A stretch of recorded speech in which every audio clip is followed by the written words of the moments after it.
I do not know. Help me!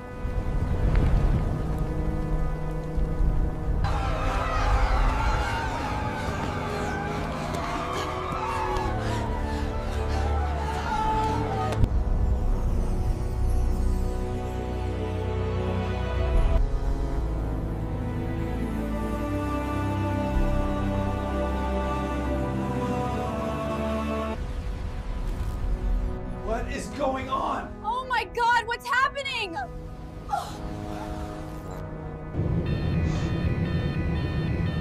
Oh no. What is happening?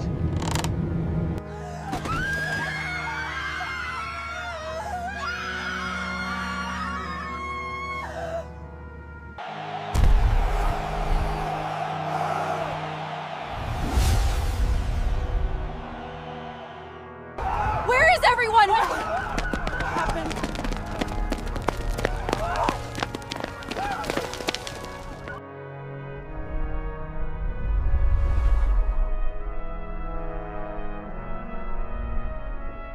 Oh my goodness. They're gone. What's happening? Oh my God, they're gone. Run!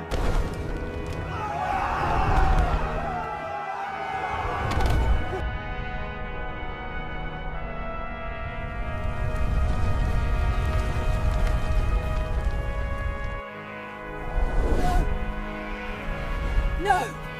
Please, no! What is happening?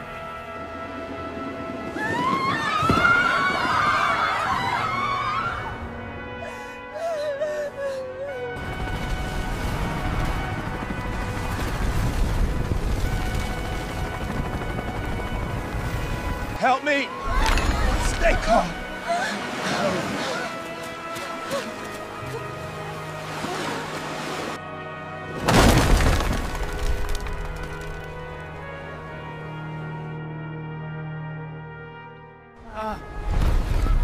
What's happening?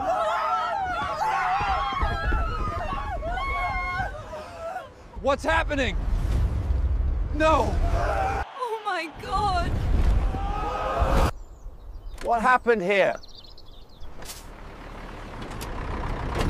Whoa! Whoa! Imaginez le ciel se déchirant dans le silence. Et soudain, un son retentissant envahit la terre, la dernière trompette. À cet instant, le temps tel que nous le connaissons cessera d'exister. Et chaque être humain verra son destin révélé.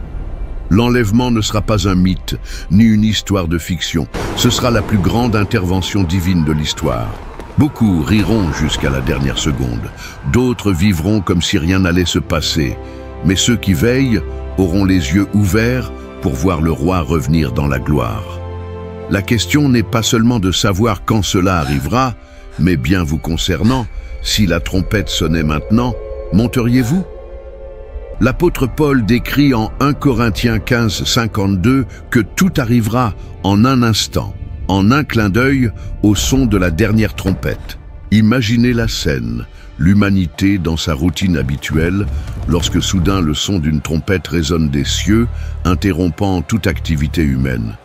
Ce n'est pas un son produit par les hommes, mais l'appel céleste qui annoncera l'accomplissement de la promesse du Christ. Ce sera le signe qui marquera la fin de l'histoire telle que nous la connaissons. La trompette, dans les Écritures, a toujours été utilisée comme instrument de convocation pour rassembler le peuple, pour partir en guerre ou pour annoncer la présence de Dieu. Au Sinaï, une trompette retentit lorsque le Seigneur descendit sur la montagne. Exode 19, 16. Dans Josué, des trompettes firent tomber des murailles. Maintenant, la dernière trompette ne rassemblera pas des soldats, ni ne renversera des villes, mais appellera les saints à la gloire éternelle. C'est le son de la victoire finale. Ce son ne sera pas seulement entendu avec des oreilles physiques, mais il pénétrera jusqu'aux profondeurs de l'âme. Pour les sauvés, ce sera la mélodie la plus attendue, l'invitation au retour à la maison. Pour ceux qui ont rejeté le Christ, ce sera le signal de la terreur, car ils comprendront que l'occasion est terminée. La trompette sera à la fois le chant de l'espérance et le cri du jugement. C'est pourquoi nous devons être préparés, La trompette ne viendra pas avec un avertissement préalable, elle n'apportera pas d'agenda fixé, elle n'enverra pas de notification. Elle sera soudaine, inévitable et définitive. Tout comme l'éclair qui brille dans le ciel sans être annoncé, ainsi sera le son de cet instrument éternel. La question qui résonne est, lorsque cette trompette sonnera, dans quel état sera votre cœur? L'apôtre Paul appelle l'enlèvement un mystère. En 1 Corinthiens 15, 51, quelque chose qui était auparavant caché et qui a été révélé par l'inspiration du Saint-Esprit. Ce mystère n'est pas une invention humaine, mais un plan divin qui échappe au raisonnement naturel. Comment expliquer des millions de personnes transformées en un instant? Comment comprendre des corps mortels revêtus d'immortalité en une fraction de seconde? C'est la sagesse de Dieu qui transcende la logique humaine. En 1 Thessaloniciens 4, 16, 17, Paul affirme que les morts en Christ ressusciteront d'abord. Puis, ceux qui seront encore vivants seront enlevés, avec eux, dans les nuées, à la rencontre du Seigneur dans les airs.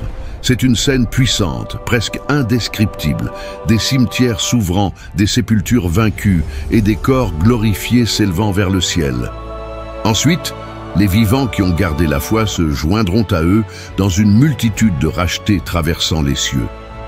L'enlèvement ne sera pas seulement un spectacle cosmique, mais l'accomplissement de la plus grande promesse du Christ. Je reviendrai et je vous prendrai avec moi. Jean 14, 3. C'est la rencontre de l'époux avec l'épouse, un moment de triomphe où l'Église, persécutée et méprisée tout au long de l'histoire, sera exaltée devant l'univers. Le mystère cesse alors d'être seulement un secret révélé pour devenir la plus grande manifestation de l'amour de Dieu. Mais ce mystère apporte aussi un avertissement. Tous ne participeront pas à cette gloire.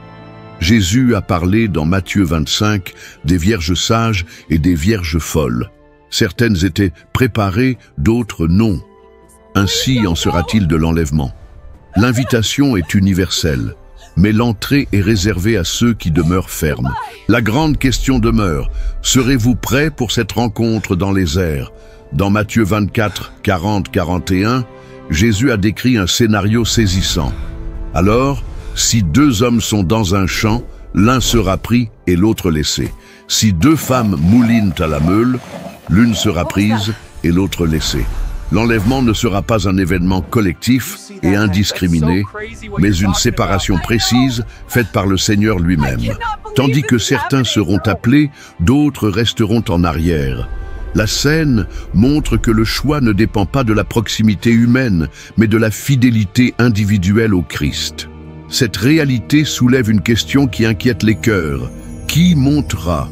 La réponse ne réside pas dans les titres religieux, les charges ecclésiastiques ou les apparences extérieures. Jésus a dit dans Matthieu 7, 21, « Ceux qui me disent « Seigneur, Seigneur » n'entreront pas tous dans le royaume des cieux, mais seulement celui qui fait la volonté de mon Père. » Le critère n'est pas seulement de parler du Christ, mais de vivre le Christ. C'est l'obéissance, la foi authentique et la sainteté qui ouvriront le chemin vers le haut. Il est possible que beaucoup, considérés comme importants aux yeux des hommes, restent, tandis que de simples serviteurs fidèles soient emmenés. L'enlèvement sera le grand révélateur des intentions du cœur. Ceux qui ont aimé l'avènement du Christ, 2 Timothée 4, 8, seront couronnés, mais ceux qui ont vécu pour eux-mêmes entendront le son de la trompette avec effroi. Ce qui importe, ce n'est pas la reconnaissance humaine, mais que le nom soit écrit dans le livre de vie. C'est pourquoi l'appel aujourd'hui est à la vigilance et à la préparation. Jésus a raconté la parabole des 10 vierges dans Matthieu 25, où seules 5 étaient prêtes quand l'époux arriva. Les autres furent laissées en arrière, implorant une chance qui n'existait déjà plus. Ainsi en sera-t-il en ce jour-là. La question qui résonne comme un écho de l'éternité est directe et personnelle. Si le Christ revenait aujourd'hui, seriez-vous prêt à monter? Dans Apocalypse 20, 11, 12, Jean décrit « Je vis un grand trône blanc et celui qui y était assis. La terre et le ciel s'enfuirent de devant sa face et les morts furent jugés, chacun selon ses œuvres. Cette scène est l'aboutissement de la justice divine. Aucun avocat humain, aucune excuse, aucun déguisement. Tous ceux qui ont rejeté le salut en Christ comparaîtront devant le juge éternel. C'est le tribunal le plus solennel de l'histoire. Le trône blanc symbolise la pureté absolue et l'autorité incontestable de Dieu. Là, il n'y aura ni corruption, ni tromperie, ni partialité. Rois et mendiants, célèbres et inconnus, tous seront sur un pied d'égalité. Les livres seront ouverts, révélant non seulement les actes extérieurs, mais aussi les secrets les plus cachés du cœur. Chaque parole, chaque pensée, chaque choix viendra à la lumière devant le Saint. Dans ce tribunal, le point décisif sera de savoir si le nom est écrit dans le livre de vie de l'agneau. Apocalypse 20, 15. Ce registre ne s'achète pas avec de l'or. Il ne se conquiert pas par des œuvres humaines, mais il est le fruit de la grâce de Christ reçue par la foi. Ceux qui ont nié l'Évangile affronteront l'éternité séparée de Dieu. Quant aux sauvés en Jésus, ils ne comparaîtront pas à ce jugement de condamnation, car il n'y a donc maintenant aucune condamnation pour ceux qui sont en Christ Jésus. Romains 8, 1. C'est une scène cinématographique et terrifiante. Des foules devant le trône, un silence profond, et la voix du juge résonnant dans l'éternité. Ce jour-là, titres et richesses n'auront aucune valeur. Ce qui comptera, ce sera seulement la décision que chaque personne aura prise face à la croix. C'est pourquoi l'appel aujourd'hui est urgent. N'attendez pas le trône blanc pour vous réconcilier avec Dieu. Le moment de choisir Christ, c'est maintenant. Jésus a raconté dans Matthieu 25 la parabole des 10 vierges, où 5 furent prudentes et 5 folles. Quand l'époux arriva, seuls les préparés entrèrent aux noces, et les autres restèrent dehors, entendant la phrase la plus dure, « Je ne vous connais pas ». Ainsi en sera-t-il de l'enlèvement. Certains monteront à la rencontre du Christ, tandis que d'autres connaîtront le désespoir de réaliser qu'ils sont restés. Le destin de ceux qui restent sera marqué par l'angoisse et les ténèbres. Apocalypse 13 montre le gouvernement de l'Antichrist imposant sa domination sur les nations, exigeant la marque de la bête pour acheter et vendre. Ceux qui auront rejeté le Christ sous la grâce affronteront des persécutions jamais vues. Ce sera un temps de douleur où les pleurs et les grincements de dents résonneront sur la terre. Le monde goûtera le poids de ses choix. Pour beaucoup, il sera trop tard. Ils comprendront qu'ils ont eu des occasions, entendu des sermons, ressenti l'appel du Saint-Esprit, mais préféré repousser la décision. Comme Ésaü, qui échangea son droit d'aînesse contre un plat de lentilles, beaucoup auront vendu leur éternité pour des plaisirs passagers. Le repentir sera amer, mais il n'y aura pas de retour. Le temps de la grâce sera passé. La scène est cinématographique et douloureuse. Des églises vides, des maisons désertes, des familles déchirées. L'écho des trompettes résonnera encore, tandis que des foules crieront en vain. Le destin de ceux qui restent est un avertissement pour nous tous. Aujourd'hui est le jour du salut, de Corinthiens 6, 2. Maintenant est le temps de préparer son cœur, afin de ne pas être compté parmi ceux qui restent, mais parmi ceux qui montent vers la gloire éternelle. Si d'un côté le jugement inspire la crainte, de l'autre, l'enlèvement apporte l'espérance. Paul a écrit dans Tite 2, 13 que nous attendons la bienheureuse espérance et la manifestation de la gloire de notre grand Dieu et Sauveur Jésus-Christ. Voilà l'attente qui soutient l'Église au milieu des combats, la certitude que nous ne marchons pas vers le chaos, mais vers la rencontre avec le Roi de gloire. Dans Apocalypse 21, 4, Jean nous présente un aperçu de l'éternité. Il essuiera toute larme de leurs yeux, et la mort ne sera plus. Il n'y aura plus ni deuil, ni cri, ni douleur. C'est l'héritage des rachetés, le destin glorieux réservé à ceux qui persévéreront jusqu'à la fin. L'enlèvement n'est pas seulement une échappatoire, il est l'entrée triomphale dans la plénitude de la vie éternelle. Cette espérance glorieuse fut le carburant de la foi de générations entières. Des chrétiens persécutés dans les arènes romaines, des martyrs qui n'ont pas renié la foi devant l'épée, des hommes et des femmes qui ont affronté prison et mépris, tous levèrent les yeux, attendant la venue du Christ. Cette même espérance aujourd'hui nous fortifie, nous rappelant que notre patrie n'est pas ici, mais dans les cieux. C'est pourquoi la question demeure, vivez-vous comme quelqu'un qui attend ce jour? L'espérance n'est pas seulement une promesse lointaine, mais une motivation quotidienne pour vivre dans la sainteté, aimer son prochain et rester fidèle. Quand la trompette sonnera, ceux qui ont cette espérance ne ressentiront pas la peur, mais la joie, car ils verront enfin accomplie la plus grande promesse, être pour toujours avec le Seigneur. 1 Thessaloniciens 4:17. L'enlèvement et le jugement dernier ne sont pas des thèmes pour effrayer, mais pour éveiller. Ils révèlent à la fois la justice de Dieu et son amour, car il nous a déjà donné en Christ l'unique porte de sortie. Chaque larme, chaque douleur et chaque injustice prendront fin. Le destin de ceux qui croient est glorieux, éternel et immuable. C'est pourquoi n'ajournez pas la décision la plus importante de votre vie. Préparez-vous aujourd'hui, car demain, il pourrait être trop tard.